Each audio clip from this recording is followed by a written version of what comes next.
আমাদের গীতাতে একটা কথা আছে, কাউকে কথা দেওয়ার আগে, একটা কাজ করার আগে 14 বার ভাবো।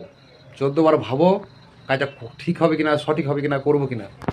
তো এই যে হুমায়ুন কবির আগে হিন্দুদের গাল দিয়ে, হ্যাঁ, নিজের তো বুদ্ধি কিছু নাই, খালি হিন্দু মুসলিমে কী করে যুদ্ধ লাগবে, ঝামেলা লাগবে। কেউ ওকে বলেছে যে হিন্দুদের কাছে ক্ষমা চাও, দেব স্টেজে উঠেছে ক্ষমা চাচ্ছে, ভিডিও দেখেন হিন্দুদের কাছে ক্ষমা চাচ্ছে।